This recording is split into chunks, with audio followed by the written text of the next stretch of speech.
സ്നേഹം, ദിവ്യസ്നേഹം, സ്നേഹം, ദിവ്യസ്നേഹം.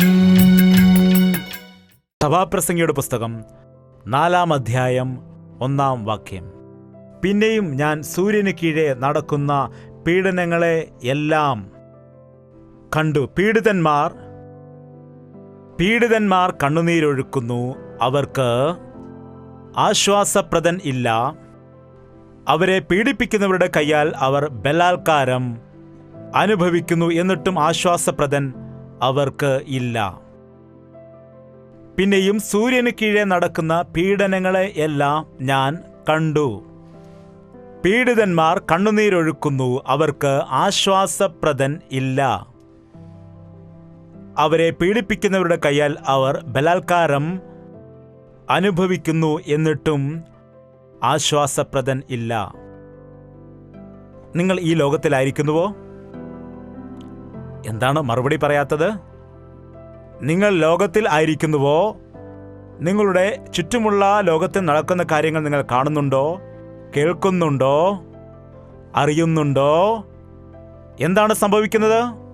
എവിടെ നോക്കിയാലും സന്തോഷവും ആനന്ദവും നീതിയും ന്യായവും സമാധാനവും ത്യാഗവും വിശ്വാസവും നിസ്വാർത്ഥതയും സഹായവും ആശ്വാസവും ഒക്കെയാണോ കാണുന്നത്?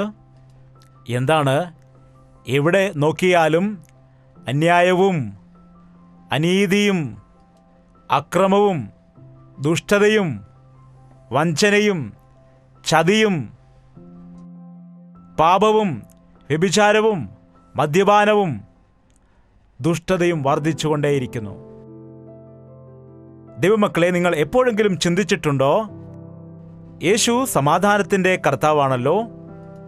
യേശുവിൽ വിശ്വസിക്കുന്നവർക്ക് ദൈവം സമാധാനം നൽകുമെന്നാണല്ലോ പറഞ്ഞത്. ഈ ലോകത്തിൽ എവിടെ നോക്കിയാലും അന്യായമാണ് കാണുന്നത്. ആ അനീതി ചെയ്യുന്നവരുടെ മധ്യത്തിൽ എന്താണ് സംഭവിക്കുന്നത്? ഞാൻ ഞെരുങ്ങിപ്പോയിട്ട് നീതിയോടുകൂടെ ജീവിക്കുവാൻ കഴിയാതെയായി പോരാടി പോരാടി പോരാടി എന്തു സംഭവിക്കുന്നു? കീഴടങ്ങിപ്പോകുന്നു. എന്തിനാണ്? പാപത്തിന്, അനീതിക്ക്, അന്യായത്തിന്.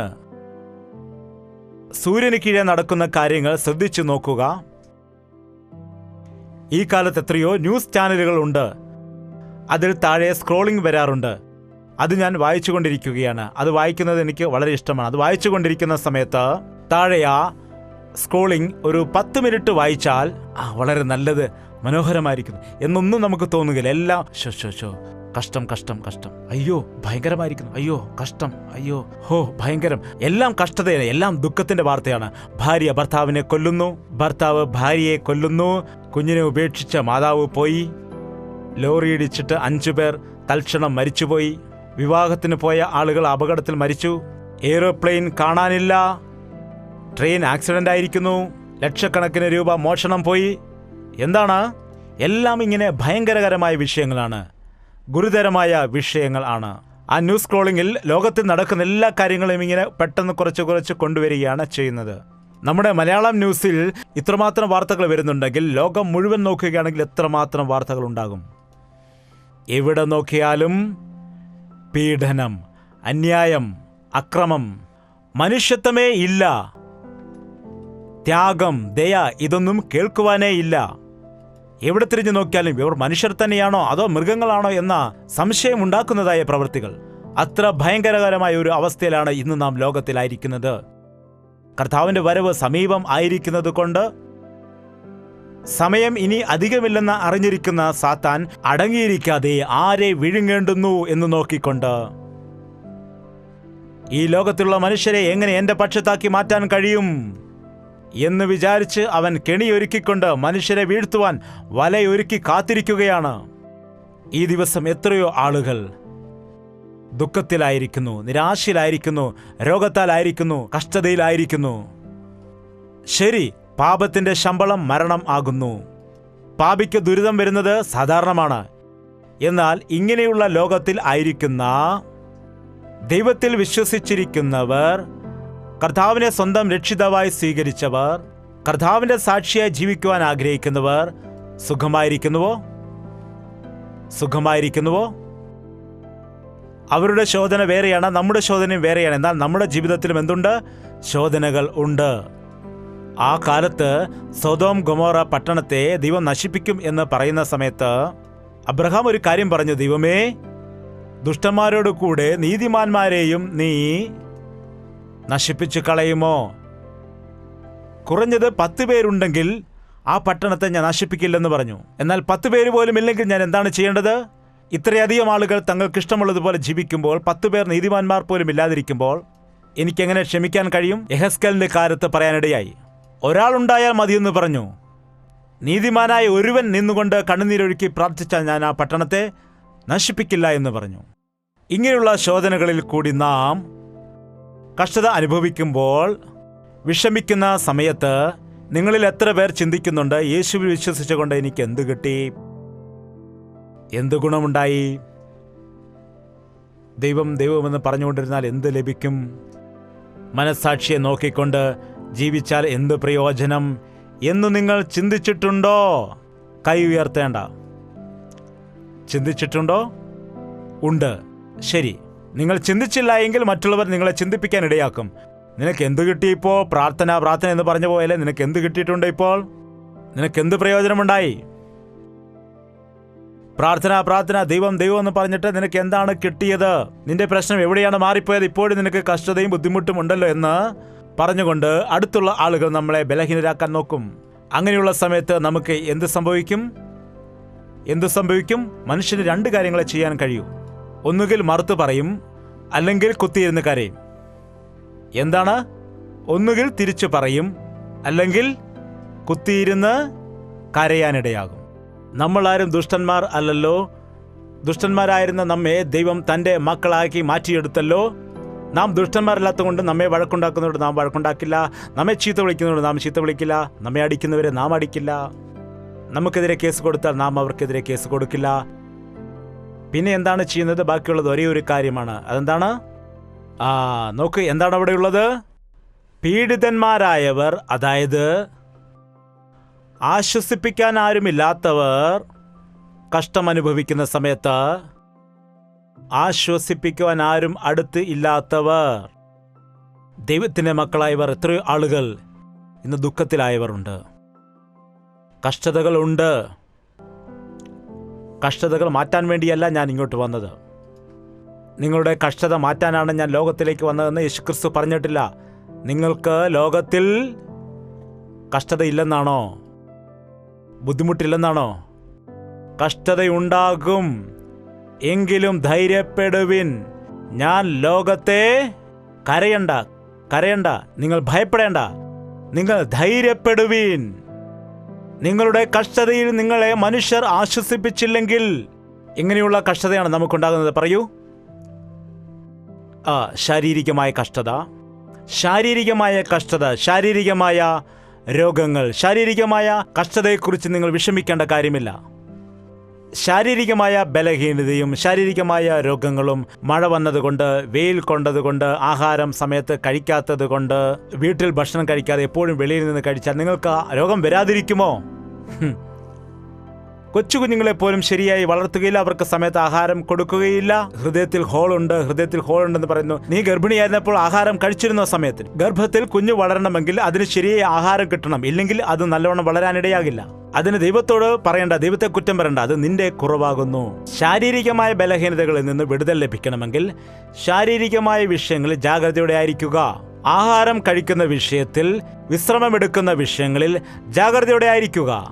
ദൈവം സൗഖ്യം നൽകും. യേശുക്രിസ്തു സൗഖ്യം നൽകുന്നില്ല എന്ന് ഞാൻ പറയുകയില്ല. നിന്നെ സൗഖ്യമാക്കുന്ന യഹോവ ഞാനാകുന്നു എന്ന വചനം തെറ്റല്ല. എന്നാൽ യേശുവിൻ്റെ അടുക്കൽ സൗഖ്യത്തിന് വേണ്ടി വരുന്ന ആളുകളോട് അവൻ പറയുന്ന വാക്ക് എന്താണെന്നറിയാമോ? സമാധാനത്തോടുകൂടി പോകുക. നിന്റെ പാപങ്ങൾ ക്ഷമിക്കപ്പെട്ട് കഴിഞ്ഞാൽ നിന്റെ രോഗം പോയി കഴിയും. ഇപ്പോൾ രോഗം മാത്രം മാറുകയും പാപം മാറുകയും ചെയ്യുന്നില്ല എങ്കിൽ പിന്നെന്താണ് സംഭവിക്കുന്നത്? വീണ്ടും രോഗം ഉണ്ടാകാനിടയാകും. പാപം പെരുകുന്നത് കൊണ്ട് രോഗവും പെരുകിക്കൊണ്ടേയിരിക്കും. വിചിത്രമായ അസുഖങ്ങൾ ഉണ്ടാകുന്നു. ആ രോഗത്തിൽ അകപ്പെട്ട് അനേകരുടെ ജീവിതം നശിച്ചു പോകുന്നു. ആ രോഗത്തിലും ദുഃഖത്തിലും പെട്ട് കഷ്ടത അനുഭവിക്കുമ്പോൾ ആ രോഗത്തിന് കാരണമായിരിക്കുന്നതായ പാപത്തെക്കുറിച്ച് പശ്ചാത്തപിച്ചാൽ വലിയ സൗഖ്യം ഉണ്ടാകാനിടയാകും. പണം കൊണ്ട് രോഗം മാറ്റാൻ ആഗ്രഹിക്കുന്നവർ ചില ആളുകളുണ്ട്. പണമുള്ളവർക്ക്, പിടിപാടുള്ളവർക്ക് ഏതെങ്കിലുമൊക്കെ രീതിയിൽ അവർ ന്യായത്തെ അന്യായമാക്കുകയും അന്യായത്തെ ന്യായമാക്കുകയും ഒക്കെ ചെയ്യും. എന്നാൽ ഇവിടെ കഷ്ടത അനുഭവിക്കുന്നവരാരാണ്? ബലഹീനർ, സാധാരണക്കാർ. അവരെ പീഡിപ്പിക്കുന്നവർ ബലവാന്മാർ ആകൊണ്ട് ആശ്വസിപ്പിക്കുന്നവർ ഇല്ല. ആരാണ് ബലവാന്മാർ? ഈ ലോകത്തിലെ ബലവാന്മാരാണ്. ലോകത്തിൽ പണമുള്ള ആളുകൾ, അധികാരമുള്ള ആളുകൾ, ഒരുപാട് വസ്തുവകകൾ ഉള്ള ആളുകൾ ബലഹീനരെ കഷ്ടപ്പെടുത്തുന്നു. ബലഹീനരെ കഷ്ടപ്പെടുന്ന സമയത്ത് അവർ തളർന്നു പോകുന്നു, ദുഃഖിച്ചുകൊണ്ടേയിരിക്കുന്നു. ഈ സന്ദേശം കേൾക്കുന്ന ആളുകളിൽ ആരെങ്കിലുമുണ്ടോ നിങ്ങളുടെ ദുഃഖവും കഷ്ടതയും ആരോടും പങ്കുവയ്ക്കാതെ വിഷമിക്കുന്ന ആളുകൾ, കണ്ണുനീരൊഴുക്കുന്ന ആളുകൾ ഉണ്ടോ? ദാവീദ് ഒരു ദിവസം പറഞ്ഞു, എൻ്റെ തലയിണ കണ്ണുനീരാൽ കുതിർന്നു പോയിരിക്കുന്നു എന്ന്. അതായത് എപ്പോൾ കരഞ്ഞുവെന്നാണ്? തലയിണ നനഞ്ഞുപോയി എന്ന് പറയുമ്പോൾ അത് എപ്പോൾ കരഞ്ഞുവെന്നാണ് അർത്ഥം. നിങ്ങൾക്ക് മനസ്സിലായില്ലേ തലയിണ എന്ന് പറഞ്ഞത്? തലയിണ എന്ന് പറഞ്ഞാൽ അറിയില്ല, പില്ലോ എന്ന് പറയണമോ? അതെ, പില്ലോ നനയണമെങ്കിൽ എപ്പോഴായിരിക്കും കരഞ്ഞത്? പറയൂ, എപ്പോഴാണ്? ഉറക്കാൻ കിടക്കുന്ന സമയത്ത് അവൻ എന്താണ് ചെയ്യുന്നത്? ഉറക്കം വരാതെ കരയുന്നു. ഉറക്കം വരാതെ കരയുകയാണ്. ഉറങ്ങാൻ കിടക്കുന്ന സമയത്ത് കരഞ്ഞാൽ ആർക്കും മനസ്സിലാവില്ല. ഓഫീസിൽ കരയുകയാണെങ്കിൽ എല്ലാവരും അറിയാനിടയാകും. വെളിയിൽ വെച്ച് കരയാൻ പാടില്ല. മനുഷ്യരുടെ മുൻപിൽ കരഞ്ഞാൽ വീണ്ടും അപമാനിതനാകും. അതുകൊണ്ട് ഉറങ്ങാൻ കിടക്കുന്ന സമയത്ത് ആ തലയിണയിലേക്ക് മുഖമമർത്തി കരഞ്ഞ് മനുഷ്യർ ചെയ്തതായ നിന്ദകളും അവർ ചെയ്തതായ അപമാനങ്ങളും എല്ലാം ഓർക്കുകയാണെങ്കിൽ അവരുടെ ഹൃദയം തകരാനിടയാകും. ദൈവത്തിൽ ഭയഭക്തി ഉള്ള ആളുകൾക്ക് അതെല്ലാം ഓർക്കുന്ന സമയത്ത്, കാരണം നാം ദുഷ്ടന്മാരല്ലാത്തത് കൊണ്ട്. എന്നാൽ ഇന്നൊരു കാര്യം നിങ്ങളോട് പറയുവാൻ ഞാൻ ആഗ്രഹിക്കുന്നു. നിന്റെ കണ്ണുനീര് തുടയ്ക്കുന്നവനും നിന്നെ ആശ്വസിപ്പിക്കുന്നവനുമായ ഒരുവൻ ഉണ്ട്. എനിക്കറിയാം നിങ്ങൾക്ക് എല്ലാവർക്കും ഉത്തരം അറിയാവുന്ന ആരാണ്? ഉത്തരം അറിയാം, പക്ഷെ ആരും അവൻ്റെ അടുക്കിലേക്ക് പോകില്ല. ആരും അവനോട് പോയി പറയില്ല, യേശുവേ എൻ്റെ കണ്ണുനീർ തുടയ്ക്കണമേ, യേശുവേ എൻ്റെ ദുഃഖം കാണണമേ, യേശുവേ എൻ്റെ ദുഃഖം എനിക്ക് സഹിക്കുവാൻ കഴിയുന്നില്ല എന്ന് ദൈവസന്നിധിയിൽ ചെന്ന് എത്ര പേർ പ്രാർത്ഥിക്കാറുണ്ട്? പ്രാർത്ഥിക്കുക. നിങ്ങൾ പ്രാർത്ഥിച്ചാൽ ദൈവം സഹായിക്കാനിടയാകും. ഞാൻ ഈ മീറ്റിങ്ങിന് വേണ്ടി പ്രാർത്ഥിച്ച സമയത്ത് ദൈവം എനിക്കൊരു വാഗ്ദത്തം നൽകി. ആരെങ്കിലും വായിക്കുക, എനിക്ക് കാണുന്നില്ല. വെള്ളം ഇരച്ചു കലങ്ങിയാലും അതിൻ്റെ കോപം കൊണ്ട് പർവ്വതങ്ങൾ കുലുങ്ങിയാലും നാം ഭയപ്പെടുകയില്ല. എൻ്റെ കൃപ നിന്നെ വിട്ടുമാറില്ല. നിന്റെ ചുറ്റുപാടുമുള്ള ആളുകൾ നിന്നോട് എത്രമാത്രം അനീതി കാണിച്ചാലും, നിന്നെ എത്രമാത്രം വിഷമിപ്പിച്ചാലും എൻ്റെ കൃപ നിന്നെ വിട്ടുമാറില്ല. നമ്മുടെ ജീവിതത്തിൽ നഷ്ടങ്ങൾ പ്രകൃതി ദുരന്തങ്ങൾ കൊണ്ട് ഉണ്ടാകാറുണ്ട്. കൃഷിക്കാർ ഒരുപാട് ദുഃഖിക്കുന്നവരുണ്ട്. കഷ്ടപ്പെട്ട് വിയർപ്പൊഴുക്കി വിത്ത് വിതച്ച് കൃഷി ചെയ്ത് ഫലം കിട്ടാറാകുമ്പോഴിതാ പെട്ടെന്ന് മഴയുണ്ടാകുന്നു. കൃഷിയിൽ മുഴുവൻ വെള്ളം കയറുന്ന സമയത്ത് കൃഷിക്കാരന്റെ മനസ്സ് എങ്ങനെയായിരിക്കും? പറയൂ. കണ്ണുനീർ തുടയ്ക്കുന്നവർ ആരുമില്ല. ദരിദ്രരോട് സുവിശേഷം പറയാൻ പറഞ്ഞു. സുവിശേഷം പറഞ്ഞാൽ ദരിദ്രന്മാർ ധനവാന്മാരായി മാറും, ദരിദ്രന്മാർ സമ്പന്നരായി മാറും. നമുക്ക് വായിക്കാം അതിനാസ്പദമായ വചനം. ലൂക്കോസിന്റെ സുവിശേഷം 6-ാം അധ്യായം 20-ാമത്തെ വചനം. അനന്തരം അവൻ ശിഷ്യന്മാരെ നോക്കി പറഞ്ഞത്, ദരിദ്രന്മാരായ നിങ്ങൾ ഭാഗ്യവാന്മാർ, ദൈവരാജ്യം നിങ്ങൾക്കുള്ളത്. ഇപ്പോൾ വിശക്കുന്നവരായ നിങ്ങൾ ഭാഗ്യവാന്മാർ, നിങ്ങൾക്ക് തൃപ്തി വരും. ഇപ്പോൾ കരയുന്നവരായ നിങ്ങൾ ഭാഗ്യവാന്മാർ, നിങ്ങൾ ചിരിക്കും. മനുഷ്യപുത്രൻ നിമിത്തം മനുഷ്യർ നിങ്ങളെ ദ്വേഷിച്ച് ഭ്രഷ്ടരാക്കി നിന്ദിച്ചു നിങ്ങളുടെ പേർ വിടക്കൂ എന്ന് തള്ളുമ്പോൾ നിങ്ങൾ ഭാഗ്യവാന്മാർ. കണ്ടില്ലേ, ദരിദ്രനായിരിക്കുന്നത് ശാപം അല്ല. അനേകരും ദാരിദ്ര്യം അനുഭവിക്കുന്നത് ശാപമാണെന്നാണ് പറയുന്നത്. വയറ് നിറച്ച് കഴിച്ച് സുഖമായി ഉറങ്ങുവാൻ കഴിയുന്നുണ്ടെങ്കിൽ നീ ധനവാനാകുന്നുവെന്നാണ്. ഒരു നേരമാണെങ്കിലും വയറ് നിറച്ച് കഞ്ഞി കുടിച്ചിട്ട് ആ ചെറിയ കയറുകട്ടിലോ അല്ലെങ്കിൽ പായ് വിരച്ച് തറയിലോ സുഖമായി കിടന്ന് 8 മണിക്കൂർ ഉറങ്ങി എഴുന്നേൽക്കുമ്പോൾ നോക്കൂ, നിന്നേക്കാൾ വലിയ ധനവാന്മാർ മറ്റാരുമില്ല. അവരെ നോക്കൂ, ഡബിൾ കോട്ട് ബെഡുണ്ട്, ഫോമുണ്ട്, AC-യുടെ തണുത്ത കാറ്റുണ്ട്, എന്നാൽ ഉറക്കം വരാതെ തിരിഞ്ഞും മറിഞ്ഞും കിടക്കുകയാണ്. അവരാണോ ധനവാന്മാർ? നീയാണോ ധനവാൻ? എന്താണ്? ദരിദ്രരായ നിങ്ങൾ ഭാഗ്യവാന്മാർ. ആകാശത്തിലെ പറവുകളെ നോക്കുക, അവ വിതയ്ക്കുന്നില്ല, കൊയ്യുന്നില്ല, കൂട്ടിവെക്കുന്നില്ല. എന്നിൽ വിശ്വസിക്കുക എന്ന് യേശു പറയാനിടയായി. കരയുന്ന നിങ്ങൾ ഭാഗ്യവാന്മാർ. മനുഷ്യപുത്രൻ നിമിത്തം നിങ്ങളെ ദ്വേഷിച്ച്, നിന്ദിച്ച്, ഭ്രഷ്ടരാക്കി അപമാനിക്കുമ്പോൾ കണ്ണുനീരോടെ ദൈവത്തോട് നിലവിളിക്കുന്ന നീ ഭാഗ്യവാനാകുന്നു. ആരെങ്കിലും യേശുക്രിസ്തുവിന്റെ നാമത്തിൽ നിങ്ങളെ ദുഷിക്കുകയും നിന്ദിക്കുകയും അപമാനിക്കുകയും ചെയ്യുകയാണെങ്കിൽ നിങ്ങൾ ഭാഗ്യവാന്മാർ. ഇന്ന് എത്രയോ ആളുകൾ യേശുക്രിസ്തുവിന്റെ നാമത്തിൽ കഷ്ടത അനുഭവിക്കുന്നവരുണ്ട്, ഉപദ്രവിക്കപ്പെടുന്നവരുണ്ട്. അനേക ദൈവദാസന്മാരും വിശ്വാസികളും ചിതറിക്കപ്പെടുന്നുണ്ട്. കർത്താവ് പറഞ്ഞു, എന്റെ നാമം നിമിത്തം നിങ്ങൾ ഉപദ്രവിക്കപ്പെടുമ്പോൾ നിങ്ങൾ ഭാഗ്യവാന്മാർ. ആ നാളിൽ സന്തോഷിച്ച് തുള്ളുവിൻ, നിങ്ങളുടെ പ്രതിഫലം സ്വർഗത്തിൽ വലിയത്. അവരുടെ പിതാക്കന്മാർ പ്രവാചകന്മാരോടും അങ്ങനെ തന്നെ ചെയ്തുവല്ലോ, അങ്ങനെ തന്നെ ചെയ്തുവല്ലോ. അയ്യോ, എന്നാൽ സമ്പന്നരായ നിങ്ങൾക്ക് അയ്യോ കഷ്ടം. നിങ്ങളുടെ ആശ്വാസം നിങ്ങൾക്ക് ലഭിച്ചു പോയല്ലോ. ഇപ്പോൾ തൃപ്തന്മാരായ നിങ്ങൾക്ക് അയ്യോ കഷ്ടം. നിങ്ങൾക്ക് വിശക്കും. ഇപ്പോൾ ചിരിക്കുന്നവരായ നിങ്ങൾക്ക് അയ്യോ കഷ്ടം. നിങ്ങൾ ദുഃഖിച്ച് കരയും. സകല മനുഷ്യരും നിങ്ങളെ പുകഴ്ത്തി പറയുമ്പോൾ നിങ്ങൾക്ക് അയ്യോ കഷ്ടം. അവരുടെ പിതാക്കന്മാർ കള്ളപ്രവാചകരെ അങ്ങനെ ചെയ്തുവല്ലോ. അയ്യോ, മനുഷ്യർ പുകഴ്ത്തുന്നില്ല. നമ്മുടെ ദുഃഖത്തിന്റെ കാരണം എന്താണെന്ന് വെച്ചാൽ, ഇത്രമാത്രം കഷ്ടപ്പെട്ട് ഞാൻ പഠിപ്പിച്ചിട്ടും എൻ്റെ മകൻ എന്നെ അനുസരിക്കുന്നില്ലല്ലോ. ഞാൻ ഇത്ര ന്യായമായിട്ട് ജീവിക്കുമ്പോഴും എൻ്റെ ജീവിതത്തിൽ ഇങ്ങനെ അന്യായം ഉണ്ടാകാനിടയായല്ലോ. ഞാൻ ദൈവത്തെ ഭയപ്പെട്ട് മനസാക്ഷിയെ കാത്തു സൂക്ഷിച്ച് ജീവിച്ചപ്പോൾ എന്നെ ഇതുപോലെ നിന്ദിക്കാനിടയായി. ഞാൻ ഇത്രമാത്രം കഷ്ടപ്പെട്ടിട്ടും എന്നെ ആരും പുകഴ്ത്തുന്നില്ല, എന്നെ ആരും അംഗീകരിക്കുന്നില്ല, എന്നോടൊരു താങ്ക്സ് പോലും ആരും പറയുന്നില്ല എന്നുള്ള അനുഭവങ്ങൾ നിങ്ങൾക്കുണ്ടോ? ഞാൻ തിയറിയല്ല പറയുന്നത്, പ്രാക്ടിക്കലായിട്ടാണ് പറയുന്നത്. ഉണ്ടോ? നിങ്ങളുടെ ഭർത്താവിൻ്റെ കാര്യം തന്നെ പറയൂ. എന്തിനാണ് മറ്റുള്ള കാര്യം? അത്രമാത്രം കഷ്ടപ്പെട്ട മീനെല്ലാം വെട്ടി കഴുകി വൃത്തിയാക്കി നല്ലവണ്ണം വെട്ടിയെടുത്ത് അത് നല്ല വൃത്തിക്ക് കറി വെച്ച് ബുദ്ധിമുട്ടി. എൻ്റെ ഭർത്താവ് എപ്പോഴാണ് വരുന്നത്? ഇന്ന് നല്ല കറിയൊക്കെ വെച്ചിട്ടുണ്ട്, അദ്ദേഹത്തിന് ഇഷ്ടമുള്ള കറിയാണ് എന്ന് പറഞ്ഞ് കാത്തിരിക്കുന്നതായ സമയത്ത് അദ്ദേഹമാണെങ്കിൽ വയറ് നിറച്ച് 2 ബിരിയാണിയൊക്കെ കഴിച്ച് അവിടെയും ഇവിടെയും ഒക്കെ കറങ്ങി ഇങ്ങനെ പതിയെ വരുന്ന സമയത്ത് കാത്തിരിക്കുന്ന നിന്നെ കണ്ട് നീ ആരെ നോക്കിയിരിക്കുവാണ്? ആരെ നോക്കിയാണ് ഇവിടെ കാത്തിരിക്കുന്നത് എന്ന് ചോദിച്ചാൽ നിങ്ങൾക്ക് എന്തു തോന്നും? ഇപ്പോൾ പറയൂ, എന്ത് കഷ്ടമാണ്, എത്ര ദുഃഖകരമാണ്. എത്രയോ പുരുഷന്മാർ ഇക്കാലത്ത് അങ്ങനെ പ്രവർത്തിക്കുന്നുണ്ട്. ഭാര്യയുടെ സ്നേഹത്തെ മനസ്സിലാക്കുന്നില്ല, ഭർത്താവിന്റെ സ്നേഹത്തെ മനസ്സിലാക്കുന്നില്ല.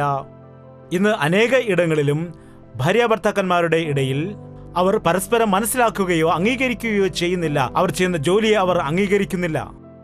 ആർക്കു വേണ്ടിയാണ് സമ്പാദിക്കുന്നത്? പണമെല്ലാം മര്യാദയ്ക്ക് എൻ്റെ കയ്യിൽ കൊണ്ടുതാ എന്ന് പറഞ്ഞാൽ എങ്ങനെയാണ്? അതേ സമയത്തൊരു നന്ദി വാക്ക് പറയുകയാണെങ്കിൽ എന്താണ് നഷ്ടപ്പെടുന്നത്? അത് ചെയ്യത്തില്ല. എന്താണ്? എത്രയോ ഭാര്യമാർ ദുഃഖിച്ച് കരയുന്നുണ്ട്, എത്രയോ പുരുഷന്മാർ ദുഃഖിക്കുന്നുണ്ട്. അറിയാമോ, ഇക്കാലത്ത് സ്ത്രീകളെക്കാൾ കൂടുതൽ പുരുഷന്മാരാണ് പീഡ അനുഭവിക്കുന്നതെന്നാണ് പറയുന്നത്. യാഥാർത്ഥ്യമാണ്, സത്യമാണത്. പുരുഷന്മാരാണ് കരയുന്നത്. ആരോടെങ്കിലും പോയി പറയണമെന്ന് വെച്ചാൽ അത് നാണക്കേടാണ്, അപമാനകരമാണ്. എൻ്റെ ഭാര്യ എന്നെ അടിച്ചെന്ന് ആരോടെങ്കിലും പറയുവാൻ കഴിയുമോ? പറയുവാൻ കഴിയില്ല. പറയുവാൻ കഴിയാതെ മാറിയിരുന്ന് കരയുകയാണവൻ. ഭാര്യയുടെ അമ്മയോട് പറഞ്ഞാൽ നാണക്കേടാവും, ഭർത്താവിന്റെ അമ്മയോട് പറഞ്ഞാൽ അതും നാണക്കേടാണ്. കൂട്ടുകാരോട് പറയാൻ കഴിയില്ല, പിന്നെ ആരോടാണ് പറയേണ്ടത്? മനസ്സിനുള്ളിൽ ദുഃഖം ഒതുക്കിക്കൊണ്ട് കരഞ്ഞുകൊണ്ടേയിരിക്കുന്നു. എത്രയോ പേർ ഈ കാലത്ത് ഭാര്യ ഭർത്താക്കന്മാരുടെ മധ്യയിൽ സമാധാനമില്ലാതെ, ആശ്വാസമില്ലാത്തവരെ. ഭാര്യ ഭർത്താവിനെ ആശ്വസിപ്പിക്കണം, ഭർത്താവ് ഭാര്യയെ ആശ്വസിപ്പിക്കണം.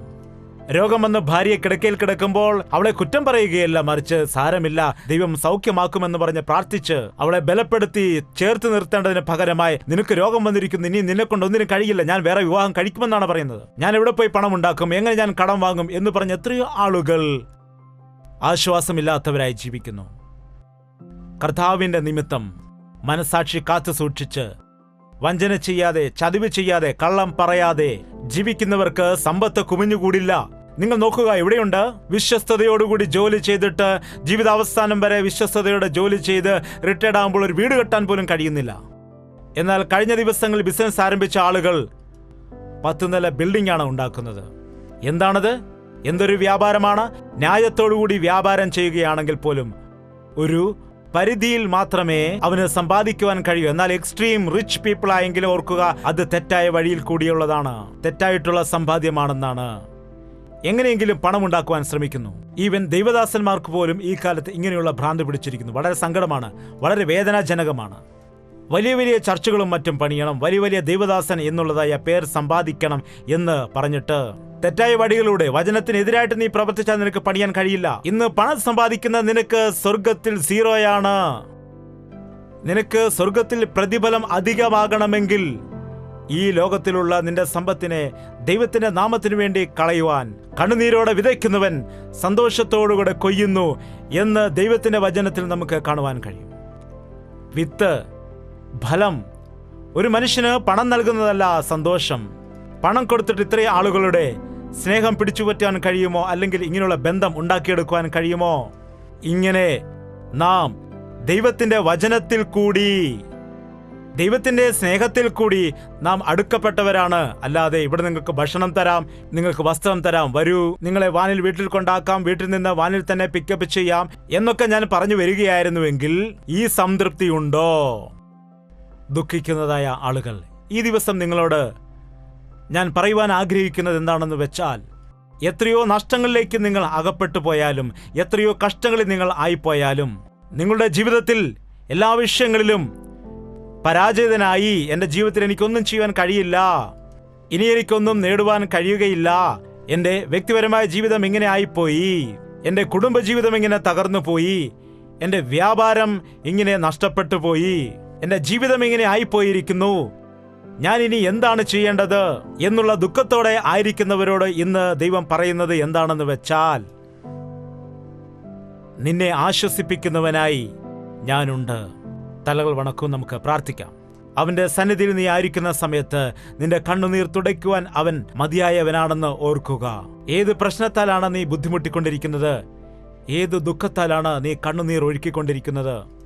ഈ സമയം നിന്റെ കർത്താവ് അത് അറിഞ്ഞ് നിന്നെ ആശ്വസിപ്പിക്കുന്നതിനായി, നിന്റെ ദുഃഖത്തിൽ നിന്ന് വിടുതൽ നൽകുന്നതിന് വേണ്ടി, നിനക്ക് നഷ്ടമായതെല്ലാം ദൈവം തിരിച്ചു തരുന്നതിന്, നിന്റെ കണ്ണുനീർ തുടയ്ക്കുന്നതിന് കർത്താവ് നമ്മുടെ മധ്യയിൽ ഉണ്ട്. ചെയ്യേണ്ടത് ഇത് മാത്രം. വായി തുറന്ന് ഒരു വാക്ക് നിങ്ങളുടെ ദൈവത്തോട് പറയുക. കഷ്ടത കണ്ട്, ദുഃഖം കണ്ടിട്ട്, അവസ്ഥകൾ കണ്ടുകൊണ്ട് തളർന്നു പോകുന്നു, വിശ്വാസം നഷ്ടപ്പെടുന്നു, ദൈവമില്ല എന്ന് വിചാരിക്കുന്നു, ദൈവം എനിക്ക് എന്ത് ചെയ്തു എന്ന് ഞാൻ പറയുന്നു, ഒരുപാട് ദുശീലങ്ങൾ ചെയ്ത് എൻ്റെ ജീവിതത്തെ ഞാൻ വീണ്ടും നശിപ്പിക്കുകയാണ്, ഞാൻ വീണു പോകുന്ന യേശുവേ എന്നോട് ക്ഷമിക്കണമേ, മനുഷ്യനെ വിശ്വസിച്ച് വഞ്ചിതനായിപ്പോയി എന്നോട് ക്ഷമിക്കണമേ, ലോകത്തെ വിശ്വസിച്ച് നഷ്ടമുണ്ടാകാനിടയായി ക്ഷമിക്കണമേ. എൻ്റെ യേശുവേ, നിന്റെ സാന്നിധ്യം എനിക്ക് വേണം. എന്നെ മറക്കില്ലെന്ന് പറഞ്ഞാൽ നിന്റെ സ്നേഹം എനിക്ക് വേണം കർത്താവേ. എല്ലാം നഷ്ടപ്പെട്ട അവസ്ഥയിൽ നിങ്കിലേക്ക് ഞാൻ തിരിയുകയാണ്. സാമ്പത്തികമായി നഷ്ടങ്ങൾ വന്നിരിക്കുന്ന കർത്താവെ മനസ്സലിയണമേ. മാനസികമായി തളർന്നിരിക്കുന്ന എന്നെ കാണണമേ. ഭാര്യാഭർത്താക്കന്മാരായിരിക്കുന്ന ഞങ്ങളുടെ ഇടയിൽ സമാധാനമില്ല. പരസ്പരം ആശ്വസിപ്പിക്കേണ്ടതിന് പകരമായി ഞങ്ങൾ പരസ്പരം കുറ്റപ്പെടുത്തുകയാണ് ചെയ്യുന്നത്. യേശുവേ, എൻ്റെ കുടുംബത്തിലേക്ക് വരണമേ. എൻ്റെ ഭർത്താവിനെ മാറ്റണമേ. എൻ്റെ ഭാര്യയ്ക്ക് മാറ്റം കൊടുക്കണമേ. അനുസരണമില്ലാതെ ഇഷ്ടം പോലെ ജീവിക്കുന്നതായ ഞങ്ങളുടെ മക്കൾക്ക് മാറ്റം കൊടുക്കണമേ. ഞങ്ങളുടെ കുടുംബത്തിലെ സമാധാനം നശിപ്പിക്കുന്ന ദുഷ്ടശക്തികളിൽ നിന്ന് ഞങ്ങളെ വിടുവിക്കുമാറാകണമേ. നീ ഞങ്ങളുടെ കൂടെയുണ്ടെങ്കിൽ അത് മതി കർത്താവേ. കഷ്ടതയിലും ഞങ്ങൾക്ക് സന്തോഷിക്കുവാൻ കഴിയും, ദുഃഖത്തിലും ഞങ്ങൾക്ക് സമാധാനിക്കാൻ കഴിയും, ക്ഷാമത്തിലും ഞങ്ങൾ സമൃദ്ധിയോടെ ആയിരിക്കും. അതിനുള്ള അനുഗ്രഹം ഞങ്ങൾക്ക് വേണമേ. ആ അനുഗ്രഹം ഞങ്ങൾക്ക് വേണമേ. പ്രാർത്ഥന ചെയ്യുന്നുണ്ട്, എന്നാൽ നിന്റെ കഷ്ടങ്ങൾ മാറുന്നില്ല. മറ്റുള്ളവരുടെ വാക്കുകൾ കൊണ്ട് അപമാനിക്കപ്പെട്ട് വേദന അനുഭവിക്കുന്ന എല്ലാവരുടെയും ജീവിതത്തിൽ കർത്താവേ, ഇന്ന് വലിയൊരു വിടുതൽ ഉണ്ടാകുമാറാകണമെന്ന് പ്രാർത്ഥിക്കുകയാണ് പിതാവേ. എൻ്റെ ദൈവം മതിയായവനാണ്, ഞങ്ങളെ വിടുവിക്കുവാൻ മതിയായവനാണെന്ന് സാക്ഷ്യം പറയുന്നതിന് വേണ്ടി ഞങ്ങളുടെ ജീവിതത്തിൽ നിന്റെ നന്മ കാണുവാൻ ഞങ്ങളെ സഹായിക്കുമാറാകണമേ. ഞങ്ങൾക്ക് വേണ്ടിയല്ല, നിന്റെ നാമമഹത്വത്തിനായി അത്ഭുത കാര്യങ്ങൾ ചെയ്തുകൊണ്ട് നിന്റെ നാമം ഈ ലോകത്തിൽ ഉയർത്തുന്നതിന് വേണ്ടി ഞങ്ങൾക്ക് സഹായം നൽകണമേ. യേശുക്രിസ്തുവിന്റെ നാമത്തിൽ അപേക്ഷിക്കുന്നു പിതാവേ. ആമേൻ, ആമേൻ, ആമേൻ. യേശുവേ, യേശുവേ, യേശുവേ, യേശുവേ, യേശുവേ, യേശുവേ, യേശുവേ, യേശുവേ. നിന്നെ നിന്നെ എന്നും ഞാൻ സേവിക്കും. നീ മാത്രം രാജാവെന്നും, നിന്നെ എന്നും ഞാൻ സേവിക്കും. നീ മാത്രം രാജാവെന്നും. യേശുവേ യേശുവേ യേശുവേ യേശുവേ യേശുവേ യേശുവേ യേശുവേ യേശുവേ യേശുവേ യേശുവേ യേശുവേ